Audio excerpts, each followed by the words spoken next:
돈 벌면 몽땅 빚 갚는 데 나갑니다. 너무 막막합니다. 이제는 밑 빠진 독에 물 붓는 느낌만 듭니다. 저 어떻게 해야 좋을까요? 저는 현재 부모님, 남동생과 함께 살고 있습니다. 부모님과 함께 의류공장을 운영했었는데 6년 전 아버지가 뇌출혈로 쓰러지신 후 공장을 접고 세탁물 새벽 배송 일을 시작했습니다. 계속 불어나는 빚을 갚으려면 힘들더라도 돈 많이 주는 일을 해야 했습니다. 여자애가 할 일이 아니다. 1톤 트럭을 어떻게 모냐. 주위에선 걱정했지만 과로로 몸이 순식간에 안 좋아진 어머니를 간호하려면 힘들더라도 제가 안 할 이유가 없었습니다. 어머니는 지금 파킨슨 진단을 받으셨는데도 아버지를 위해 요양보호사 자격증을 공부 중이세요. 평생을 일만 하다가 몸이 망가지신 어머니. 남동생도 하고 있던 일이 있었지만 포기하고 동대문 도매시장에서 커피 배달 일을 하고 있어요. 월급이 250만 원인데 매달 230만 원을 집안 빚 갚는데 보태고 있습니다. 매일매일 가족들을 보면 마음이 아프고 미안해요. 이 나이 되도록 제대로 모아놓은 돈이 없다는 좌절감, 빚만 갚아온 저 자신이 너무 한심하게 느껴집니다. 최근에는 어머니가 통화하면서 우시는 걸 봤어요. 시장 일 하시는 외할머니께서 이런 말씀을 들었답니다. 얘 사위는 좀 어때? 너는 약 잘 먹고 있지? 너 조금이라도 더 도와주려고 나 일하는 거니까 걱정하지 마. 엄마가 아직 있잖아. 엄마는 그 말을 듣는 순간 내가 지금까지 무엇을 하며 산 건가? 80이 넘은 우리 엄마한테 무슨 죄를 짓고 있는 걸까? 그날 참 많이 우셨습니다. 다른 자식들은 이것도 해드리고 저것도 해드리는데 나는 맨날 받기만 하는 걱정거리 자식. 내가 작년 노릇을 못했다.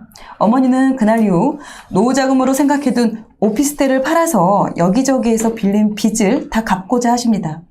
이제는 마음의 짐을 지고 사는 게 너무 힘드시다고요. 하지만 저는 선뜻 결심이 서질 않습니다. 대출금의 생활비까지 600만 원 이상 나가는 생활에서도 지금까지 오피스텔을 팔지 않고 버틴 건 그게 부모님께 남은 마지막 노후 자금이었기 때문입니다. 하지만 이제는 정말 팔아야 하나 고민이 됩니다. 저희 네 가족 월 550만 원 소득에 지출은 600만 원이 넘습니다. 자산이라고는 이 오피스텔 하나뿐인데 가족을 위해 어떤 선택을 해야 할까요? 제발 도와주세요. 라는 또 사연을 또 보내주셨어요.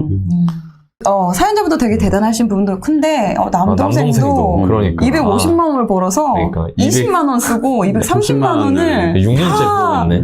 빚을 갚는데 쓰는데 그것도 6년 됐대요. 지금 그렇게 그러니까. 한 지가.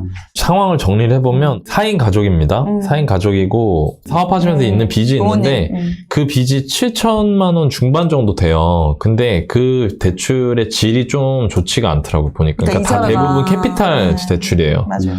그러니까 그게 이제 이자 부담이 좀 큰 편이라서 550 벌어서 600 쓰는 4인 가족의 이야기입니다. 이런 거 안 도와드리고 어떻게 해요? 제가 고민을 해봤어요. 이거 되게 어렵더라고. 뭐가 어렵냐면은 얽히고 설켜 있어요. 겉으로 보이는 문제는 뭐냐면 부모님 앞으로 되어 있고 뭐 부모님 앞으로 지금 월세 나오는 걸 드리려고 하는데 거기에 또 할머니한테 돈을 빌려서 보증금을 낮추면서 월세를 올린 부분 개인적으로 여기저기서 대출을 받았던 거, 택배를 하면서 차량을 살 때 썼던 대출, 이런 것들이 다 얽히고 설켜 있으니까, 심지어 동생까지. 그러니까 너무 제가 딱 봤을 때 굉장히 얽혀있는 실타래인 것처럼 보이고, 저도 머리가 아플 정도인데, 이분이 진짜 사연을 안 보낼 수가 없었겠다는 생각이 들더라고요. 그리고 제가 조금 더 파고 들어가서 생각을 해보니까 근본적인 문제는 적자 구조라는 거예요. 맞아요. 그러니까 550 벌어서 600을 쓰니까 50만 원씩 매달 모자란데 이 돈을 내가 1금융에서 대출을 못 받아. 자꾸 카드론 같은 게 늘어나고 그 이자 같은 것도 되게 세잖아요. 이자가 붙고 그러면서 문제가 생기는 거거든요. 그래서 제가 고민을 해봤는데 이렇게 말씀을 드릴 수 있을 것 같아요. 네. 얽히고 설켜 있으니까 뭐부터 손을 대야 될지 모르겠는 거거든요, 지금. 그러니까 어떻게 해야 되냐면 먼저 금전 가계 관계가 독립이 돼야 됩니다, 일단. 경제적 이해관계로 얽혀있는 주체들이 누군가 봤더니 첫 번째 부모님, 두 번째 할머니, 세 번째 본인, 네 번째 동생이에요. 이거를 빨리 분리해야겠다는 생각을 한 번쯤 해보셔야 되고 제가 보기에 이건 행동을 하셔야 돼요. 제가 가이드를 좀 드릴게요. 제가 생각한 걸. 네네. 부모님의 노후 준비가 마음에 걸리고 이거는 제가 보기에 완전 외면할 수가 없어요. 왜냐면 두 분 다 몸이 불편하시기 때문에. 그럼 이걸 어떻게 해결하냐? 우리 사연자분 몫은 부모님 월 209조 만드는 것까지거든요. 그리고 빚을 청산하는 거, 거기까지가 끝이에요. 그 다음은 본인 살 길을 찾아야 돼요. 200을 어떻게 만드냐? 아버님 장애연금이 30만 원 나와요. 그리고 월세가 115만 원 나옵니다. 145만 원 정도잖아요. 네. 근데 두 분이 몸이 불편하시고 병원도 다니셔야 되기 때문에 200만 원 필요하거든요. 요양보호사 자격증을 따시면 제가 보니까 가족 요양을 할 때도 요양보호사 활동으로 인정을 해줘서 센터에서 돈이 나옵니다. 센터에 따라서 다르지만 40에서 90만 원 정도 나오더라고요. 그러니까 평균 치면 60, 70이 나오는 거예요. 그러면 장애연금 30만 원, 요양보호사로 어머니께서 자격증 따시면 60만 원, 그럼 90만 원, 거기에 월세 115만 원 하면 딱 200이 나와요. 그럼 여기까지 만들면 그 200으로 사시는 거는 부모님한테 맡겨야 돼요. 이거를 하고 동시에 이 돈이 빚 갚는 데 들어가면 안 되잖아요. 그렇죠. 그러면 어떻게 해야 되냐면 지금 빚이 7천 정도 있단 말이에요. 네네. 그 7천만 원 빚은 이 말 하기가 너무 마음이 아프네. 그 본인하고 동생이 좀 해야 될 것 같아. 이것까지는. 내가 되게 미안한 마음이 들어. 말을 못 하겠어. 그거를 좀 생각을 하셔야 될 것 같고, 그리고 그걸 하려면 어떻게 해야 되냐. 그 200만 원 구조를 만들잖아요. 그리고 부모님 이제 그만. 지금 둘이 버는 게 550만 원 정도 번단 말이에요. 네네네. 그거를 둘이서 한 300 정도 쓰고 250만 원 정도 남는 거를 1년을 모으면은 한 2,400 정도 돼요. 그러면 조금 더 아끼면 2년이면 갚을 수 있고 조금 더 걸리면 3년이면 갚을 수 있어요. 그래서 저라면 이렇게 할 것 같아요. 먼저 구조를 분리를 하고 3년 플랜을 잡고 대출 상환한다. 대출 상환하면서 동시에 마지막에 한 1년 정도는 적자 구조를 탈피할 수 있는 거. 잉여 소득이 남는 구조를 짜는 거. 그건 뭐냐면 소득을 늘리는 거예요. 돈을 내가 열심히 더 일한다고 해서 돈 올릴 수 있는 상한이 높지 않거든요. 그러면 이 일 말고 다른 일도 고민해 보셔야 된다는 거예요. 뭐 스토어든 뭐든 부업을 하든 엔잡을 하든 그렇게 해서 소득이 매달 100만 원, 200만 원, 300만 원 정도까지도 쌓을 수 있다라고 하면은 여기 오시면 제가 투자를 가르쳐 드릴게요. 왜냐면 투자로 해결할 수 있는 상황이 아니에요, 지금. 돈이 안 현재는? 남으니까. 그래서 지금은 그걸 먼저 하셔야 될 것 같고, 그러니까 월 500만 원까지 벌 수 있는 소득 구조를 찾아야 되고, 필요하면 다른 일을 할 준비를 해야 된다. 이렇게 말씀을 좀 정리해서 드리고 싶어요. 일단은 네. 오피스텔은 매도하지 않고 그거는 매도하면 이제 안 부모님 돼요. 노후 이거는. 자금으로 지금 현재 어머님이 상당히 지금 감정적으로 많이 힘든 상황이긴 하지만 그거에 흔들려서 지금 매도를 하기에는 너무 네. 좀 리스크가 크다라고 좀 말씀을 해주신 것 네. 같습니다.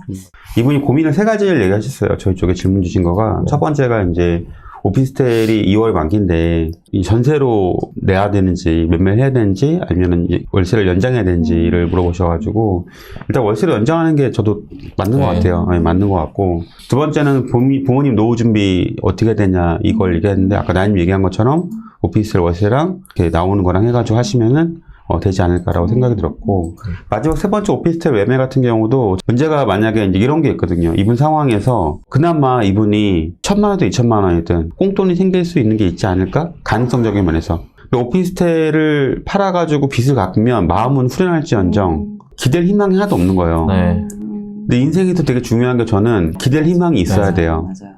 저 개인적으로 오피스텔 별로 좋아하지도 않지만 근데 이분한테는 그래도 이게 희망이 될 수 있기 때문에 또 이분이 보내주신 물건을 검토해 보니까 그래도 제가 볼 때는 손실 볼 확률보다 좀 올라갈 확률이 높아요.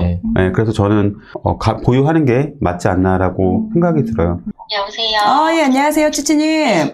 제가 사실 하나 생각했던 게 더 있는데 이거는 전화를 통해서 확인을 하고 말씀을 드려야 될 것 같아서요. 네네. 여기 전세 놓으면 2억 넘게 놓거든요. 지금 이 오피스텔에 담보대출이 있어요? 있어요. 얼마 있어요? 저희 투자금이 네. 5천 정도 할머니 돈 포함해가지고 되고 나머지는 월세 그 보증금 2천 네. 그거까지 하고 나머지는 다 대출이에요. 제가 왜 그런 얘기를 했냐면 그러니까 한번 생각을 해봐야 돼요. 왜냐면 여기 매매 시세가 올랐고 전세 시세도 올랐거든요.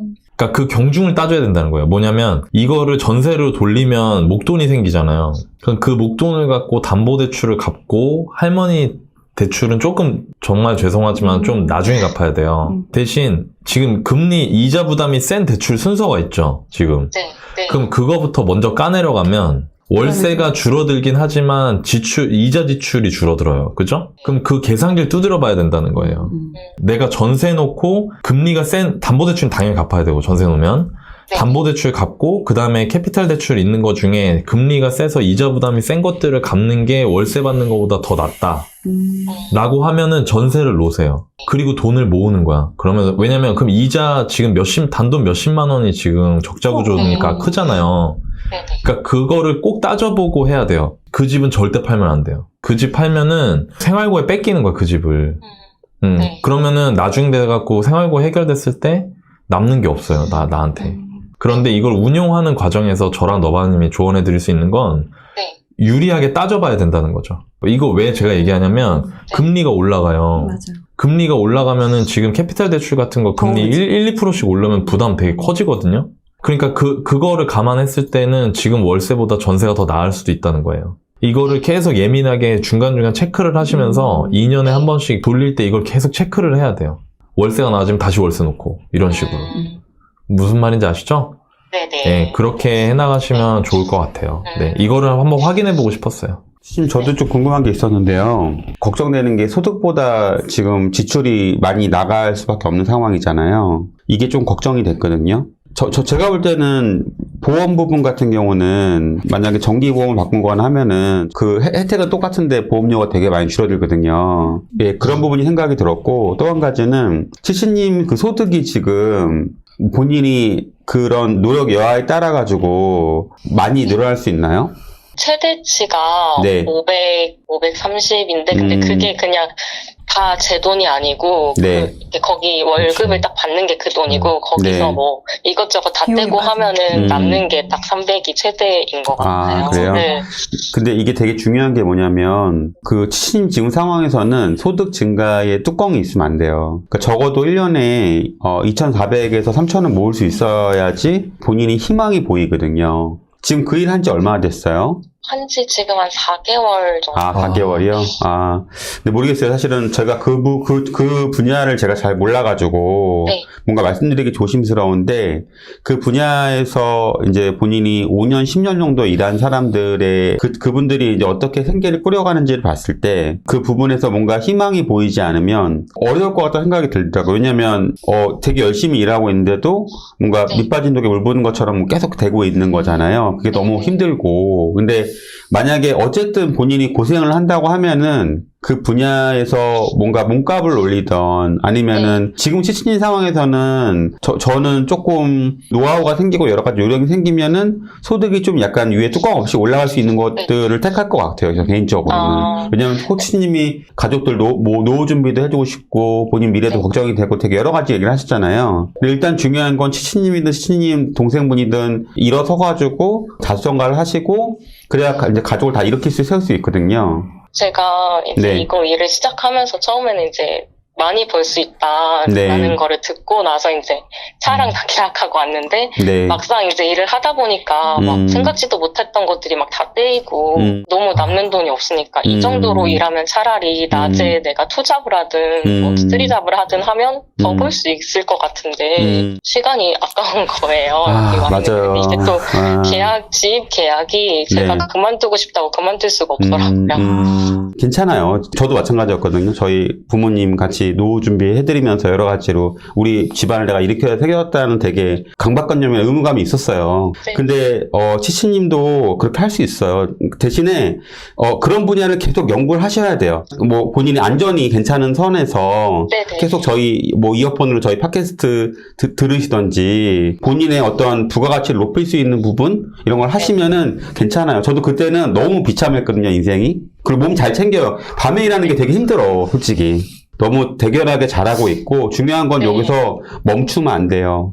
그러니까 내가 우물안 개구리 되지 말고 제가 부동산을 택한 거는 이 분야에서 잘하는 사람들은 돈을 되게 많이 벌더라고요. 물론 주식도 있고 사업도 있지만 저는 그냥 부동산을 택한 거예요. 그래서 그 단순한 이유 하나만으로 네. 그 안에 희망이 있으니까 지금의 저나 나인님이나 코코님처럼 여기서 내가 계속해서 뭔가 내가 더 나아질 수 있다, 할 수 있다 계속 생각하면서 네. 본인이 공부를 계속 하시면 잘 될 거예요. 사연자님은 남동생 너무 잘 뒀어요. 네, 어떻게 이런 동생이 너무 멋지고 착해가지고. 이렇게 정말 귀한 남동생을 진짜 있는지 그것도 진짜 우리 치치님의 엄청난 복이 아닐까라는 생각이 네, 들고 맞아요.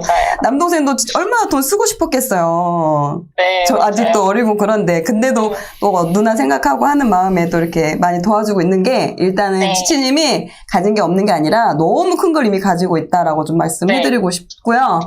네, 할 수 있습니다. 저 맞아요. 27에 시작했어요. 네. 네, 네. 감사합니다. 네.